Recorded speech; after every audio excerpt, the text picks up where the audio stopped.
Hello friends, life സ്റ്റുഡിയോസിൻ്റെ പുതിയൊരു വീഡിയോയിലേക്ക് എല്ലാവർക്കും സ്വാഗതം. അപ്പോൾ നമ്മളിന്ന് ഇവിടെ ഡിസ്കസ് ചെയ്യാൻ പോകുന്നത് ഒരു ഓഫീസ് സ്പേസ് എങ്ങനെ റിയലിസ്റ്റിക് ആയിട്ട് റെൻഡർ ചെയ്യാം, അല്ലെങ്കിൽ ഇതിൻ്റെ ലൈറ്റ്സ് നമുക്ക് എങ്ങനെ പ്രോപ്പറായിട്ട് അറേഞ്ച് ചെയ്യാം, അതിൻ്റെ പാരാമീറ്റേഴ്സും കാര്യങ്ങളെ പറ്റിയാണ് നമ്മളിന്ന് ഡിസ്കസ് ചെയ്യാൻ പോകുന്നത്. ഇതിൽ ഞാൻ ഡിസ്കസ് ചെയ്യാൻ പോകുന്ന ഒരു ഏരിയ എന്ന് പറഞ്ഞാൽ മെയിൻലി ലൈറ്റിംഗ് ആണ്. ടെക്സ്ചറിങ്ങിനെ പറ്റി നമ്മൾ പ്രോപ്പറായിട്ടുള്ളൊരു വീഡിയോ നെക്സ്റ്റ് വീഡിയോയിൽ ചെയ്യുന്നതായിരിക്കും. അപ്പോൾ ഈ ഒരു വീഡിയോയിൽ പെട്ടെന്ന് എങ്ങനെ ഒരു ലൈറ്റിങ് നമുക്ക് ഈസി ആയിട്ട് എങ്ങനെ ഒരു ലൈറ്റ് സെറ്റപ്പ് ചെയ്തെടുക്കാൻ പറ്റും എന്നുള്ളതാണ് നമ്മൾ സംസാരിക്കുന്നത്. അപ്പോൾ നമുക്ക് ലൈറ്റിങ്ങിലേക്ക് കിടക്കാം. അപ്പോൾ ഇത് ഞാൻ ചെയ്തു വെച്ച ഒരു ഇൻറ്റീരിയർ ഓഫീസ് സ്പേസ് റെൻഡറാണ്. ഇതേപോലെ തന്നെ നമുക്ക് എങ്ങനെയാണ് കുറച്ചും കൂടി നല്ല രീതിയിൽ ഒരു ലൈറ്റിംഗ് അച്ചീവ് ചെയ്തെടുക്കുക എന്നുള്ളതാണ് നമ്മൾ ഇപ്രാവശ്യം നോക്കുന്നത്. അപ്പോൾ നമുക്ക് വീഡിയോയിലേക്ക് കിടക്കാം.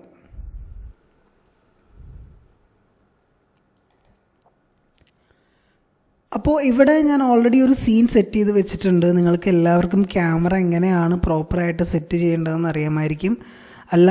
അറിയില്ലാത്ത ആളുകൾ നമ്മുടെ പ്രീവിയസ് വീഡിയോ ശ്രദ്ധിച്ച് കഴിഞ്ഞാൽ അവർക്ക് മനസ്സിലാവും എങ്ങനെയാണെന്നുള്ളത്. നമ്മൾ പഴയ വീഡിയോസിലൊക്കെ ഓൾറെഡി നമ്മൾ പറഞ്ഞിട്ടുണ്ട് എങ്ങനെയാണ് ക്യാമറ സെറ്റ് ചെയ്യേണ്ടതെന്നുള്ളത്. അപ്പോൾ നമുക്ക് നേരെ വീഡിയോയിലേക്ക് കിടക്കാം. ഞാനിപ്പോൾ ഇവിടെ ഓൾറെഡി ഒരു ക്യാമറ സെറ്റ് ചെയ്ത് വെച്ചിട്ടുണ്ട്. ക്യാമറയുടെ വാല്യൂ ഞാൻ നിങ്ങൾക്ക് കാണിച്ചു തരാം. നോർമൽ ഡീഫോൾട്ടായിട്ടുള്ള വാല്യൂസാണ് നമ്മളിപ്പോൾ ഇതിൽ വെച്ചിരിക്കുന്നത് നിങ്ങൾക്ക് കാണിച്ചു തരാൻ വേണ്ടിയിട്ട്. നമ്മൾ ക്യാമറ സെലക്ട് ചെയ്തു. ഇപ്പോൾ നമ്മളുടെ ഫിലിം ഗേറ്റ് 36 ആണ്, ഫോക്കൽ ലെങ്ത് 40 ആണ് കിടക്കുന്നത്. അതേപോലെ തന്നെ ISO 100 ആണ്, F നമ്പർ 8ഉം അതേപോലെ ഷട്ടർ സ്പീഡ് 200. ഇതാണ് നോർമൽ വാല്യൂ, ഡിഫോൾട്ട് വാല്യൂസ് നമ്മളുടെ 3ds Maxൽ കിടക്കുന്ന വാല്യൂസ്. ഇനി ഇതിൽ നമ്മൾ ചെറിയ അഡ്ജസ്റ്റ്മെൻറ്റ്സ് ചെയ്തിട്ടാണ് പ്രോപ്പറായിട്ടുള്ള ലൈറ്റിങ്സ് അച്ചീവ് ചെയ്യുന്നത്. അപ്പോൾ നമുക്ക് സ്റ്റാർട്ട് ചെയ്യാം. ഞാനിവിടെ ഇൻറ്റീരിയർ ഡിസ്ക് ലൈറ്റ് വെച്ചിട്ടാണ് നിങ്ങളെ പരിചയപ്പെടുത്തുന്നത്. നിങ്ങൾക്കറിയാം VRAY പ്ലെയിൻ ലൈറ്റ് പോലെ തന്നെ VRAY ഡിസ്ക് ലൈറ്റും ഉണ്ട്. നോർമലി എല്ലാവരും IS ലൈറ്റ് വെച്ചിട്ടാണ് ഇൻറ്റീരിയർ ലൈറ്റപ്പ് ചെയ്യുക. നമ്മളിവിടെ ഡിസ്ക് ലൈറ്റ് വെച്ചിട്ടാണ് ചെയ്യുന്നത്.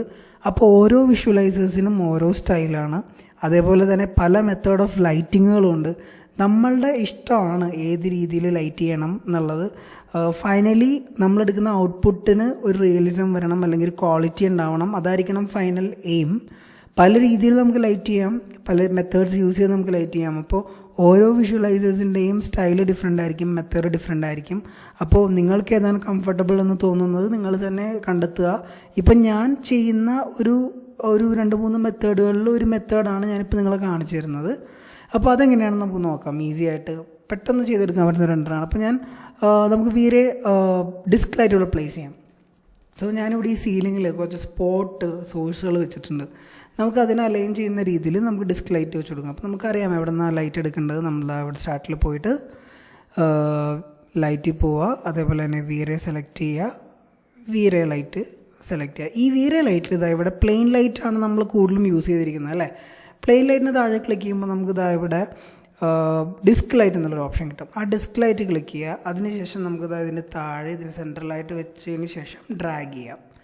അപ്പോൾ ഞാനിപ്പോൾ കൊടുക്കുന്നത് നമ്മൾ ഇഷ്ടത്തിനനുസരിച്ചിൻ്റെ റേഡിയസ് നമുക്ക് അഡ്ജസ്റ്റ് ചെയ്യാം. ഞാനിപ്പോൾ ഓൾറെഡി ഇത് ചെയ്ത് വെച്ച റെൻഡറാണ്. സോ ഞാൻ നേരത്തെ കൊടുത്തൊരു വാല്യൂ എന്ന് പറയുന്നത് ഒരു 176 അല്ലെങ്കിൽ 175 ആ റേഞ്ചിലാണ് ഞാൻ കൊടുത്തത്. അപ്പോൾ നമ്മൾക്കൊരു ധാരണ ഉണ്ടാവണം എത്ര ആയിരിക്കണം അതിൻ്റെ റേഡിയസ്, അല്ലെങ്കിൽ എത്ര റേഡിയസ് ആണ് അതിനൊരു ലൈറ്റ് ഇൻറ്റൻസിറ്റി പ്രൊവൈഡ് ചെയ്യുന്നുള്ളൊരു ധാരണ നമുക്ക് ഉണ്ടാവണം. ഈ ഒരു ലൈറ്റ് സൈസും ഇൻറ്റൻസിറ്റിയും വളരെ ഇമ്പോർട്ടൻ്റ് ആണ്. അപ്പോൾ അത് നമ്മൾ ശ്രദ്ധിക്കേണ്ട ഒരു കാര്യമാണ്. അപ്പോൾ നമുക്ക് ലൈറ്റിൻ്റെ പാരാമീറ്റേഴ്സിലേക്ക് കടക്കാം.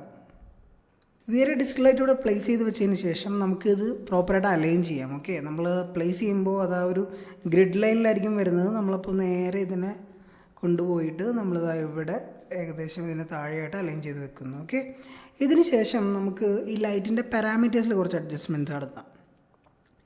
അപ്പോൾ ഇതിൻ്റെ ഡിഫോൾട്ട് വാല്യൂ എല്ലാ ലൈറ്റിനും വരുന്നത് ഒരു 30 ആണ്. നമുക്കിതിൻ്റെ കളറ് ടെമ്പറേച്ചറിലാണ്, ഞാൻ നോർമലി ടെമ്പറേച്ചറാണ് യൂസ് ചെയ്യാറ് എപ്പോഴും.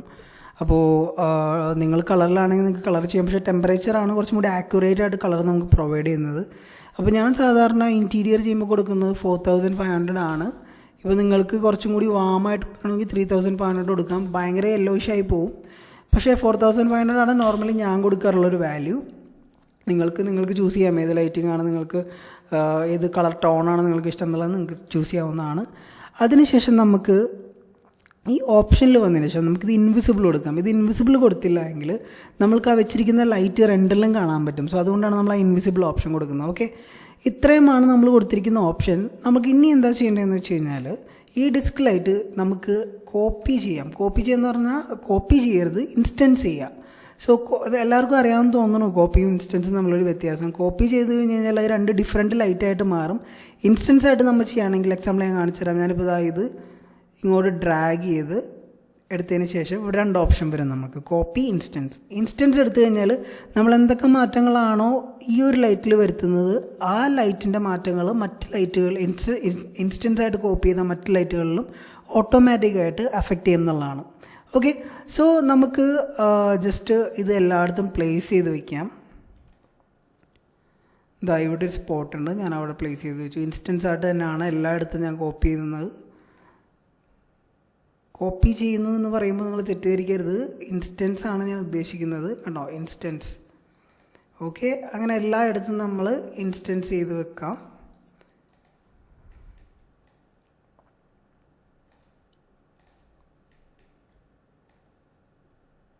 ഓക്കെ, അപ്പോൾ എവിടേക്കാണ് സ്പോട്ട് സോഴ്സുകളുള്ളത് അവിടെയൊക്കെ ഞാൻ ഇൻസ്റ്റൻസ് ചെയ്ത് വെച്ചിട്ടുണ്ട്.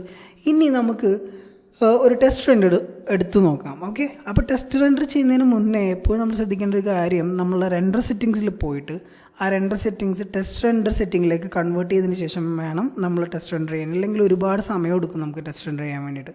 സോ അത് എങ്ങനെയാണെന്ന് നമുക്ക് ജസ്റ്റ് നോക്കാം. എൻ്റെ പ്രീവിയസ് ആയിട്ടുള്ള എല്ലാ ലൈറ്റിംഗ് വീഡിയോസിലും ഞാൻ ഓൾറെഡി അത് കാണിച്ചിട്ടുണ്ട്. എന്നാലും വൺസ് അഗൈൻ ഞാൻ കാണിക്കുകയാണ്. കസ്റ്റമറിൽ വരുമ്പോൾ നമുക്ക് ഇഷ്ടപ്പെട്ട portrait size or landscape size ഏതാണോ നമ്മളുടെ ഫ്രെയിം സൈസ് എന്ന് വെച്ച് കഴിഞ്ഞാൽ നമുക്കത് അപ്ലൈ ചെയ്യുന്നതാണ്. ഞാനിപ്പോൾ ഈ ഒരു വാല്യൂ ആണ് കൊടുത്തിരിക്കുന്നത്. നമ്മൾ ഒരു ഹൈ ക്വാളിറ്റി റെൻഡർ ചെയ്യുന്നതിന് മുന്നേ നമ്മൾ അതിൻ്റെ ക്വാളിറ്റി ചേഞ്ച് ചെയ്യും, അതായത് ഫ്രെയിം സൈസ് ചേഞ്ച് ചെയ്യും. അതിനുശേഷം നമ്മൾ VRAYലേക്ക് പോവുകയാണ്. ഇവിടെ ഗ്ലോബൽ സ്വിച്ചസ് ഉണ്ട്. ഗ്ലോബൽ സ്വിച്ചസിൽ പ്രത്യേകിച്ച് കാര്യങ്ങളൊന്നും ചെയ്യേണ്ട ആവശ്യമില്ല. മെയിൻലി ഇമേജ് സാമ്പിളറാണ്. അവിടെ ബക്കറ്റാണോ എന്ന് ചെക്ക് ചെയ്യുക. അതേപോലെ തന്നെ ബക്കറ്റ് ഇമേജ് സാമ്പിളർ, ഇതൊന്നും ടെസ്റ്റ് റെൻഡർ ചെയ്യുമ്പോൾ ആവശ്യമായിട്ടുള്ള കാര്യങ്ങളല്ല. ഇമേജ് ഫിൽറ്റർ പലരും മിഷേൽ നെട്രാവലിയും കട്ട്മൽ റോമൊക്കെയാണ് യൂസ് ചെയ്യാറ്. ഞാൻ ഏരിയയാണ് യൂസ് ചെയ്യുന്നത്. ഓരോരുത്തർക്കും അവരുടേതായിട്ടുള്ള ഫേവറേറ്റ് ആയിട്ടുള്ളൊരു ഇമേജ് ഫിൽറ്റർ ഉണ്ടാവും. ഞാൻ മോസ്റ്റ്ലി ഏരിയയാണ് യൂസ് ചെയ്യാറ്. നിങ്ങൾക്ക് ഏതാണ് ബെറ്ററായിട്ട് ഫീൽ ചെയ്യുന്നതെന്ന് തോന്നിക്കഴിഞ്ഞാൽ നിങ്ങൾക്കത് ചെയ്യാവുന്നതാണ്. അതിനുശേഷം ഗ്ലോബൽ DMCയിലേക്കാണ് വരുന്നത്. അതിലും പ്രത്യേകിച്ചൊന്നും ചെയ്യേണ്ട കാര്യമില്ല. അതേപോലെ കളർ മാപ്പിംഗ് വരുമ്പോൾ ഇൻറ്റീരിയറിൽ മോസ്റ്റ്ലി ഞാൻ റീൻഹാർഡ് എന്ന് പറയുന്ന ഓപ്ഷനാണ്. കുറച്ചും കൂടി സോഫ്റ്റ് ആയിട്ടുള്ളൊരു ലൈറ്റ് പ്രൊവൈഡ് ചെയ്യുന്നത് റീൻഹാർഡ് എന്ന് പറയുന്ന കളർ മാപ്പിംഗ് ആണ്. അത് ചെയ്യുക. അതിനുശേഷം നമുക്ക് GAയിലേക്ക് മൂവ് ചെയ്യാം. ഗ്ലോബൽ ഇലുമിനേഷൻ എനേബിൾ അല്ല എങ്കിൽ എനേബിൾ ആക്കുക. അതേപോലെ തന്നെ ബ്രൂട്ട് ഫോഴ്സ് ആണെങ്കിൽ അത് ചേഞ്ച് ചെയ്തിട്ട് ഇറേഡിയൻസ് മാപ്പിലേക്ക് മാറ്റുക. ഇനി ചെയ്യുന്നത് ഇറേഡിയൻസ് മാപ്പാണ്. ഇവിടെ ചിലപ്പോൾ ഹൈയും ഒക്കെ ആയിരിക്കും ഓട്ടോമാറ്റിക്കായിട്ട് കിടക്കുന്നത്. നമ്മൾ വെരി ലോയിലേക്ക് കൺവേർട്ട് ചെയ്യുക. അതിനുശേഷം ഇവിടെ 50-30 ഡിഫോൾട്ട് വാല്യൂ ആണോ എന്ന് നോക്കുക. വീണ്ടും നമ്മൾ ലൈറ്റ് ക്യാഷിലേക്ക് വരാം. ലൈറ്റ് ക്യാഷിൽ വരുമ്പോൾ നോർമലി 1000 ആണ് കിടക്കാറ്. നമ്മൾ ആ 1000 എന്നുള്ളൊരു 400ലേക്ക് മാറ്റി കൊടുക്കാം. സോ ഈ ലൈറ്റ് ക്യാഷിൻ്റെ വാല്യൂ കൂടുതലാണെങ്കിൽ ചിലപ്പോൾ നമ്മൾ ടെസ്റ്റ് റെൻഡർ ചെയ്യുമ്പോൾ ഒരുപാട് സമയം എടുക്കാൻ സാധ്യതയുണ്ട്. ഓക്കെ, സെറ്റിങ്സിൽ ഇപ്പോൾ പ്രത്യേകിച്ചൊന്നും ചെയ്യേണ്ട കാര്യമില്ല. 2 എലമെൻറ്റ്സ് ആയിട്ട് അവസാനമാണ് നമ്മൾ ചെയ്യുന്നത്. അപ്പോൾ ഇത്രയുമാണ് നമ്മളുടെ ടെസ്റ്റ് റെൻഡർ സെറ്റിങ്സ്. മനസ്സിലായില്ലേ? ഇനി നമുക്ക് ഒരു ടെസ്റ്റ് റെൻഡർ ചെയ്ത് നോക്കാം. എല്ലാവർക്കും അറിയാം IPR റെൻഡറിങ്ങിനെ പറ്റി അല്ലേ, ഇൻട്രാക്റ്റീവ് പ്രോഗ്രസീവ് റെൻഡറിങ്. അതാണ് IPR റെൻഡറിങ് എന്ന് പറഞ്ഞു കഴിഞ്ഞാൽ. നമുക്ക് ഈസി ആയിട്ട് പ്രിവ്യൂ കാണാൻ പറ്റുന്ന ഒരു ഓപ്ഷനാണ് IPR റെൻഡർ. പലരും, ഞാൻ ജസ്റ്റ് കാണിച്ചു തരാം. നമ്മൾ റൈറ്റ് ക്ലിക്ക് ചെയ്യുന്നു, VRAY ഫ്രെയിം ബഫർ എടുക്കുന്നു. ഇതാണ് VRAY ഫ്രെയിം ബഫർ. പലരും ഈ IPR റെൻഡറിങ് ശരിക്കുള്ള റെൻഡറിങ് ആണെന്ന് തെറ്റിദ്ധരിക്കാറുണ്ട്. പക്ഷേ അത് ശരിക്കുള്ള റെൻഡറിങ് അല്ല. ശരിക്കും റെൻഡർ ചെയ്യുമ്പോൾ ഈ ഒരു റെൻഡർ ബട്ടണാണ് നമ്മൾ ക്ലിക്ക് ചെയ്യേണ്ടത് ഫൈനൽ റെൻഡറിന് വേണ്ടിയിട്ട്. ഈ കാണുന്നത് ജസ്റ്റ് പ്രിവ്യൂ കാണാൻ വേണ്ടി മാത്രം ഉപയോഗിക്കുന്നതാണ്. ഇത് ഫൈനൽ റെൻഡറിങ് ബട്ടൺ അല്ല. ഇതാണ് IPR റെൻഡറിൻ്റെ ബട്ടൺ. ഓക്കെ, ഈ ഒരു പോർട്ടിലൊരു ഗ്രീൻ പ്ലേ ബട്ടൺ കാണുന്നതാണ് IPR റെൻഡർ. ഇത് നമ്മളുടെ പ്രിവ്യൂ കാണാനായിട്ട് ഹെൽപ്പ് ചെയ്യുന്നൊരു ഓപ്ഷനാണ്. സോ നമുക്ക് ജസ്റ്റ് ഒരു പ്രിവ്യൂ കണ്ട് നോക്കാം അല്ലേ, എങ്ങനെ ഉണ്ടാവും എന്നുള്ളത്.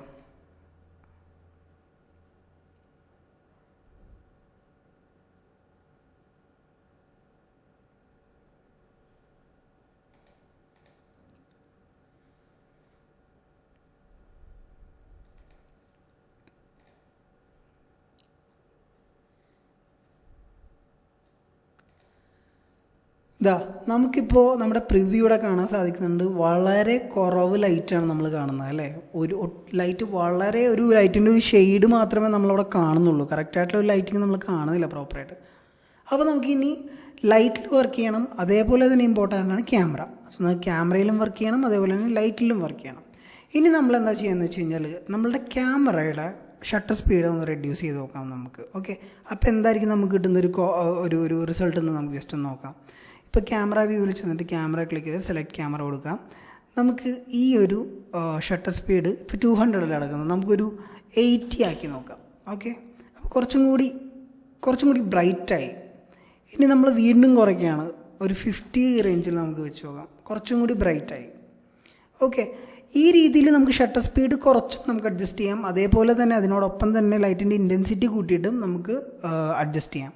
നമുക്കിപ്പോൾ വെച്ചിരിക്കുന്ന ഈ ഒരു ഡിസ്ക് ലൈറ്റിൻ്റെ ഇൻറ്റൻസിറ്റി നമുക്ക് ജസ്റ്റ് ഒന്ന് കൂട്ടി നോക്കാം. പലർക്കും ഡൗട്ടുള്ളൊരു കാര്യമാണ്, ഇൻറ്റൻസിറ്റി ഇത്ര വാല്യൂ മാത്രമേ കൊടുക്കാൻ പാടുള്ളൂ, അങ്ങനെ ഒരു പർട്ടിക്കുലർ ആയിട്ടുള്ളൊരു ഡെഡ് ലൈനൊന്നും ഇല്ല. എത്ര ഇൻറ്റൻസിറ്റി വേണമെങ്കിലും കൊടുക്കാം, നിങ്ങളുടെ ഇഷ്ടത്തിനനുസരിച്ച് നിങ്ങൾ ഇഷ്ടപ്പെടുന്ന ഒരു ഔട്ട്പുട്ട് കിട്ടുന്ന ആ ഒരു വാല്യൂ വരെ നിങ്ങൾക്ക് കൊടുക്കാം. There is no restrictions like ഇത്ര മാത്രമേ നിങ്ങൾ കൊടുക്കാൻ പാടുള്ളൂ എന്നുള്ളൊരു റെസ്ട്രിക്ഷൻസ് ഇല്ല. നിങ്ങളുടെ റിസൾട്ട് അച്ചീവ് ചെയ്യാനായിട്ട് എത്രയാണോ ഇൻറ്റൻസിറ്റി വേണ്ടത് അത്രയും ഇൻറ്റൻസിറ്റി നിങ്ങൾ കൊടുക്കാം. അത് ബേൺ ആയി പോവാതെ നോക്കണം. അതാണ് മെയിനായിട്ടുള്ളൊരു കാര്യം. ബേൺ ആവാതെ എങ്ങനെ നോക്കണം എന്നുള്ളത് കൂടി ഞാൻ പറഞ്ഞുതരാം എങ്ങനെയാണെന്നുള്ളത്. സോ ഇപ്പോൾ മൾട്ടിപ്ലയർ 30 ആണല്ലേ, പലരും ലൈറ്റ് വെച്ചതിന് ശേഷം മൾട്ടിപ്ലയർ 30 ആണ്, അതിലേക്ക് കൂട്ടിക്കഴിഞ്ഞ് കഴിഞ്ഞാൽ ബേൺ ആയി പോകുന്നൊരു പ്രശ്നം വരുന്നുണ്ട്. ഇപ്പം ഞാൻ എന്താ ചെയ്യാൻ പോകുന്നത് വെച്ചാൽ ഈ 30 ഡയറക്റ്റ്ലി 100 പോവാണ്. ഓക്കെ, ഇപ്പം എൻ്റെ ലൈറ്റ് കുറച്ചുകൂടി ലിറ്റ് ആയിട്ടുണ്ട്. ഇനിയിപ്പോൾ 100 പോരാ, ഞാൻ 200 മൂവ് ചെയ്യാണ്. അപ്പോഴും എൻ്റെ ലൈറ്റ് വളരെ കുറവാണ്. ഞാൻ ഡയറക്റ്റ്ലി 500 പോവാണ്. ഇതാണ് ഞാൻ പറഞ്ഞത്, നിങ്ങൾക്ക് എത്രത്തോളം അച്ചീവ് ചെയ്യാൻ പറ്റുമോ, ഇപ്പോൾ 500 800 എത്ര വേണമെങ്കിൽ നിങ്ങൾക്ക് കൊടുക്കാം. ഇപ്പോൾ നമ്മൾ കാണുന്ന ഒരു കാഴ്ച എന്താണെന്ന് വെച്ച് കഴിഞ്ഞാൽ, ഇപ്പോൾ നമ്മളുടെ ഈ ഒരു ഫ്രെയിം ബഫർ നമ്മളൊന്ന് നോക്കുമ്പോൾ ഈ പല ഭാഗത്തായിട്ട് ഭയങ്കരമായിട്ട് ലൈറ്റ് ബേൺ ചെയ്യുന്നുണ്ട് അല്ലേ, ഈ ഒരു ബേണിങ് എങ്ങനെ കുറക്കാം എന്നുള്ളതാണ് വേറൊരു ഇമ്പോർട്ടൻ്റ് ആയിട്ടുള്ളൊരു കാര്യം. അപ്പോൾ ഈ ഒരു ലൈറ്റ് ബേണിങ് നമ്മളൊന്ന് കുറയ്ക്കണം. അപ്പോൾ ഏതൊരു സാഹചര്യത്തിലും ലൈറ്റ് ബേണിങ് വന്നു കഴിഞ്ഞാൽ കുറയ്ക്കാനുള്ള ഒരു ഓപ്ഷൻ എന്ന് പറഞ്ഞാൽ ഒരേ ഒരു ഓപ്ഷനാണ്. അത് നമ്മൾ എവിടെ നിന്ന് എടുക്കണമെന്ന് വെച്ച് കഴിഞ്ഞാൽ ഈ ഒരു ലെയറിൽ പോയി ക്ലിക്ക് ചെയ്ത് കഴിഞ്ഞാൽ എക്സ്പോഷർ VRAYയുടെ ഞാനിപ്പോൾ യൂസ് ചെയ്യുന്ന വേർഷൻ എന്ന് പറഞ്ഞു കഴിഞ്ഞാൽ VRAY 5 ആണ്. അതേപോലെ തന്നെ 2021 മാക്സ് ആണ് യൂസ് ചെയ്യുന്നത്. VRAY നെക്സ്റ്റോ അതിന് മുമ്പോ ഉള്ള ആളുകളാണെങ്കിൽ ഈ എക്സ്പോഷർ ഓപ്ഷനിൽ വന്നു കഴിഞ്ഞ് കഴിഞ്ഞാൽ ഈ ഹൈലൈറ്റ് ബേൺ എന്ന് പറയുന്നൊരു ഓപ്ഷൻ നിങ്ങൾക്ക് കാണാൻ പറ്റും. അത് നേരെ ഡൗൺ ചെയ്ത് കൊണ്ടുവരിക എന്നുള്ളതാണ്. കണ്ടോ, ഇപ്പോൾ ആ ഒരു ബേണിങ് വളരെ കുറഞ്ഞിട്ടുണ്ടെന്നുള്ളതാണ് നമുക്ക് കാണാൻ സാധിക്കുന്നത്. കണ്ടോ, ഡിഫറൻസ് നിങ്ങൾക്ക് കാണാൻ പറ്റുന്നില്ലേ. അപ്പോൾ ഈ ഒരു ഹൈലൈറ്റ് ബേൺ വളരെ കുറച്ച് കൊണ്ടുവരിക. ഇനി നെക്സ്റ്റ് ആയിട്ട് നമ്മൾ ചെയ്യേണ്ട ഒരു കാര്യം എന്ന് വെച്ച് കഴിഞ്ഞാൽ ഇതേപോലെ തന്നെ നമ്മളുടെ ഒരു ലൈറ്റ്, ഇപ്പോൾ നമ്മളുടെ ബാക്ക് സൈഡിലെ ലൈറ്റ് കുറച്ചും കൂടി കുറവാണ്. ഈ ഒരു ചെയറിൻ്റെ സൈഡിലുള്ള ഒരു ലൈറ്റ് കുറച്ചുകൂടി കുറവാണ്. അപ്പോൾ നമുക്ക് ആ ഒരു ഏരിയ കൂടി ലിറ്റപ്പ് ചെയ്യണം. അപ്പോൾ നമ്മൾ അതിന് വേണ്ടിയിട്ട് നമുക്ക് 2 ഫേക്ക് ലൈറ്റ് കൂടി ജസ്റ്റ് ആഡ് ചെയ്ത് കൊടുക്കാം. ആ ഫേക്ക് ലൈറ്റ് എങ്ങനെ ആഡ് ചെയ്യേണ്ടതെന്ന് വെച്ച് കഴിഞ്ഞാൽ, ഞാൻ ഈ ഒരു ഡിസ്ക് ലൈറ്റ് ഒന്നുകൂടി കോപ്പി ചെയ്തിട്ട് ഞാൻ ജസ്റ്റ് ഇവിടെ പ്ലേസ് ചെയ്യുകയാണ്. അതിനുശേഷം ബാക്കിൽ ഒരു ലൈറ്റും കൂടി ഞാൻ വെക്കുകയാണ്. ഇപ്പോൾ കുറച്ചുകൂടി നമ്മുടെ വ്യൂ ഒന്നുകൂടി ലിറ്റായിട്ടുണ്ട്, കുറച്ചും കൂടി ഒരു ബ്രൈറ്റ്നെസ് വന്നിട്ടുണ്ട് നമ്മുടെ വ്യൂവിന്. കണ്ടില്ലേ, മുമ്പത്തേക്കാളും കമ്പയർ ചെയ്ത് നോക്കുമ്പോൾ നമുക്ക് ചില സ്ഥലങ്ങളിൽ ഫേക്ക് ലൈറ്റ് കൂടി ആഡ് ചെയ്ത് കൊടുക്കണം എന്നുള്ളതാണ്. അത് ഒരു റിസൾട്ട് അച്ചീവ് ചെയ്യാനായിട്ട് ഇൻ കേസ് അവിടെ ലൈറ്റ് ഇല്ലാത്തൊരു ഏരിയ ആണെങ്കിൽ പോലും ഒരു ഫേക്ക് ലൈറ്റ് ഉപയോഗിച്ച് നമുക്കത് ലിറ്റ് ചെയ്യാം, ബാലൻസ് ചെയ്യാം. ഓക്കെ, അപ്പോൾ ഈ ഒരു സാഹചര്യത്തിലാണ് നമുക്കിപ്പോൾ കിട്ടിയിരിക്കുന്നത്. ഇനി കുറച്ചുകൂടി ലിറ്റ് വേണമെന്നുണ്ടെങ്കിൽ നമുക്ക് വീണ്ടും നമ്മുടെ ക്യാമറയിലേക്ക് പോയതിന് ശേഷം നമുക്ക് വീണ്ടും ക്യാമറ സെലക്ട് ചെയ്തതിന് ശേഷം നമുക്ക് നമ്മുടെ ഷട്ടർ സ്പീഡ് വേണമെങ്കിൽ കുറച്ചും കൂടി ഇൻക്രീസ് ചെയ്ത് കൊടുക്കാവുന്നതാണ്. മേ ബി ഇൻക്രീസ് അല്ല, കുറച്ച് കൊടുക്കാവുന്നതാണ്. ഷട്ടർ സ്പീഡ് കുറയുന്നതിനനുസരിച്ചാണ് ബ്രൈറ്റ്നസ് കൂടുന്നത്. മേ ബി നമുക്കിതൊരു 40 ആക്കി കൊടുക്കാം. അപ്പോൾ അതിനനുസരിച്ച് കുറച്ചും കൂടി ഒരു ബ്രൈറ്റ്നസ് നമുക്ക് കിട്ടും. അതേപോലെ തന്നെ ഈ ഒരു എക്സ്പോഷർ വാല്യൂ നമുക്ക് ഇവിടെ യൂസ് ചെയ്യാവുന്നതാണ്. എക്സ്പോഷർ യൂസ് ചെയ്താൽ കുറച്ചും കൂടി ബ്രൈറ്റ്നസ് നമുക്കതിൽ കിട്ടും. അത് ഒരുപാട് എക്സ്പോഷർ റാൻഡമായിട്ട് കൊടുക്കരുത്, ഒരുപാട് ബേണായി പോവും. നമ്മൾ വളരെ ചെറിയ രീതിയിൽ അഡ്ജസ്റ്റ് ചെയ്ത് വേണം നമ്മളത് കൊടുക്കാൻ വേണ്ടിയിട്ട്. അപ്പോൾ നമ്മൾ ഏകദേശം ചെറിയൊരു വാല്യൂ നമുക്ക് ജസ്റ്റ് ഒന്ന് അഡ്ജസ്റ്റ് ചെയ്ത് കൊടുക്കാം. കണ്ടില്ലേ, ഇപ്പോൾ ഏകദേശം ഒരു ഓവറോൾ ലൈറ്റിംഗ് സെറ്റ് ചെയ്തിട്ടുണ്ട് നമ്മളിവിടെ. ഇനി നമ്മൾ മെയിനായിട്ട് ശ്രദ്ധിക്കേണ്ട ഒരു കാര്യം എന്താണെന്ന് വെച്ച് കഴിഞ്ഞാൽ, ഈ കാണുന്ന ഈ ഒരു ലൈറ്റിൻ്റെ ആ കാണുന്ന ഒരു റിഫ്ലക്ഷനും എല്ലാം, ആ ലൈറ്റിംഗ് സോഴ്സിൻ്റെ റിഫ്ലക്ഷൻ നമുക്ക് ഈ കാണുന്ന വാളിലും അതേപോലെ തന്നെ ഈ ഒരു ഗ്ലാസ്സിൽ നമുക്ക് കാണാൻ സാധിക്കുന്നുണ്ട്. അതെങ്ങനെ ഒഴിവാക്കാം എന്നുള്ളതാണ്.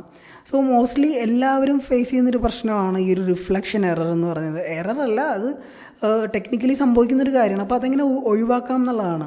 അത് ഈസി ആയിട്ട് ചെയ്യാവുന്നൊരു കാര്യമാണ്. രണ്ട് ഓപ്ഷൻ ടേൺ ഓഫ് ചെയ്താൽ മതി. അതായത് നമ്മളിപ്പോൾ ഈ ഡിസ്ക് ലൈറ്റ് സെലക്ട് ചെയ്തതിന് ശേഷം ഈ ഓപ്ഷൻസിൽ വന്നതിന് ശേഷം നമ്മൾ എന്താ ചെയ്യണമെന്ന് വെച്ചാൽ ഇവിടെ ഈ effect specular and effect reflection എന്ന് പറയുന്ന ഈ രണ്ട് ഓപ്ഷൻ ടേൺ ഓഫ് ചെയ്തിട്ട് കഴിഞ്ഞാൽ നോക്കൂ, നമുക്കിപ്പോൾ ആ ഒരു റിഫ്ലക്ഷനോ അതിൻ്റെ ആ ഒരു ഗ്ലോസിനെസ്സോ ഇല്ലൊന്നും അത് എഫക്റ്റ് ചെയ്യുന്നില്ല ആ ലൈറ്റിൻ്റെ. പ്രോപ്പറായിട്ട് ആ ഒരു സോഴ്സ് ലൈറ്റിൽ നിന്ന് വരുന്ന ലൈറ്റ് മാത്രമേ നമ്മൾ കാണുന്നുള്ളൂ. ആ സോഴ്സ് ലൈറ്റ് നമ്മൾ കാണുന്നില്ല. കണ്ടോ, പ്രോപ്പറായിട്ട് അത് വിസിബിൾ ആവുന്നില്ല. നമുക്കിപ്പോൾ നീറ്റായിട്ട് വരുന്നുണ്ട്, നമ്മളുടെ റിഫ്ലക്ഷൻസിലൊന്നും വരാതെ പ്രോപ്പറായിട്ട്. ഇനി രണ്ടാമത് നമ്മൾ നോക്കേണ്ട ഒരു കാര്യം എന്ന് വെച്ചാൽ, നമ്മൾ IS ലൈറ്റ് പ്ലേസ് ചെയ്യുമ്പോൾ എപ്പോഴും ഇവിടെ ഒരു ലൈറ്റ് വെച്ച് കഴിഞ്ഞാൽ ഈ ഫ്ലോറിൽ നമുക്ക് ലൈറ്റ് കാണാൻ പറ്റും അല്ലേ. അപ്പോൾ IS ലൈറ്റിൽ മാത്രമല്ല, ഡിസ്ക് ലൈറ്റിലും VRAY പ്ലെയിൻ ലൈറ്റിലും നമുക്ക് അച്ചീവ് ചെയ്തെടുക്കാൻ പറ്റുന്നതാണ്. ആ ഓപ്ഷൻ എവിടെയാണെന്ന് വെച്ച് കഴിഞ്ഞാൽ ഇവിടെ വന്നു കഴിഞ്ഞാൽ റെക്റ്റാങ്കിൾ ഓർ ഡിസ്ക് ലൈറ്റ് എന്ന് പറയുന്നൊരു ഓപ്ഷനിൽ ഡയറക്ഷണൽ എന്നൊരു ഓപ്ഷൻ ഉണ്ട്. ഈ ഡയറക്ഷണൽ വാല്യൂ നമുക്ക് ജസ്റ്റ് 0.95 ആക്കി കൊടുത്തു കഴിഞ്ഞാൽ എല്ലാ ലൈറ്റും നേരെ താഴേക്ക് വന്ന് ഫ്ലോറിൽ വീണ് കിടക്കുന്നത് നിങ്ങൾക്ക് കാണാൻ പറ്റും അല്ലേ. ഇത് ശരിക്കും ഒരു സ്പോട്ട് ലൈറ്റായിട്ട് തന്നെയാണ് ബിഹേവ് ചെയ്യുന്നത്. പക്ഷേ ഇത് ഭയങ്കര ഒരു എന്താ പറയുക, ഓവറായി ഒട്ടും ഒരു റിയലിസം ഇല്ലാത്ത രീതിയിലാണ് താഴേക്ക് വരുന്നത്. അപ്പോൾ നമ്മൾ ഈ ഒരു വാല്യൂ കുറയ്ക്കുന്നതിനനുസരിച്ച് ഇതിൻ്റെ ലൈറ്റ് ഫോളും കുറഞ്ഞു വരും. എക്സാമ്പിൾ പറയുകയാണെങ്കിൽ നമ്മളിപ്പോൾ കോവ് ലൈറ്റൊക്കെ ചെയ്യുമ്പോൾ, മുകളിൽ നിന്ന് താഴേക്ക് കോവ് ലൈറ്റ് ചെയ്യുമ്പോൾ എല്ലാവരും നേരിടുന്നൊരു പ്രശ്നമാണ് അത് താഴേക്ക് ഫോളോ ചെയ്യുന്നില്ല, അവിടെ മുകളിൽ മാത്രം നിൽക്കുന്നുള്ളൂ എന്നൊരു പ്രശ്നമുണ്ട്. ഓക്കെ, ആ ഒരു കാര്യം പരിഹരിക്കാനായിട്ടാണ് ഈ ഒരു മെത്തേഡ് നമ്മൾ യൂസ് ചെയ്യേണ്ടത് മെയിനായിട്ട്. ഓക്കെ, ഈ ഡയറക്ഷണൽ എന്ന് പറയുന്ന ഓപ്ഷൻ നമ്മൾ മെയിനായിട്ട് യൂസ് ചെയ്യേണ്ടത്. നമുക്ക് ഇതിൻ്റെ വാല്യൂ ജസ്റ്റ് ഒന്ന് കുറച്ചുകൊണ്ടുവരാം, 85 കൊടുക്കാം. അപ്പോൾ എന്താ സംഭവിക്കുന്നത് നോക്കാം. കണ്ടോ, കുറച്ചും കൂടി അത് റൈസപ്പായി, കുറച്ചും കൂടി മേലേക്ക് വന്നു. ഇനി നമ്മൾ ഒരു 65 കൊടുക്കാമെന്ന് വിചാരിക്കുക. കുറച്ചും കൂടി അത് മുകളിലേക്ക് ഒന്ന് സ്പ്രെഡായി. ഇനി നമ്മൾ 55 കൊടുത്ത് നോക്കാം. കുറച്ചും കൂടി ഓവറോൾ ബ്രൈറ്റ്നസ് കൂടി. അപ്പോൾ 55 എന്ന് പറയുമ്പോൾ അതിൻ്റെ ലെവൽ, അതായത് നമ്മൾ 95 എടുത്തപ്പോൾ ഏറ്റവും ലോയിലായിരുന്നു ലെവൽ. അത് കുറയ്ക്കുന്നതിനനുസരിച്ച് ആ ലൈറ്റ് മുകളിലേക്ക് ഉയർന്നു വരും, ആ സ്പ്രെഡും അതിനനുസരിച്ച് കൂടും. ഓക്കെ, അപ്പോൾ ഇങ്ങനെ നിങ്ങൾ ഓരോ ലൈറ്റിലൊന്ന് ട്രൈ ചെയ്ത് നോക്കൂ. വളരെ വളരെ ഇമ്പോർട്ടൻ്റ് ആയിട്ടുള്ള, വളരെ യൂസ്ഫുൾ ആയിട്ടുള്ള ഒരു ഓപ്ഷനാണത്.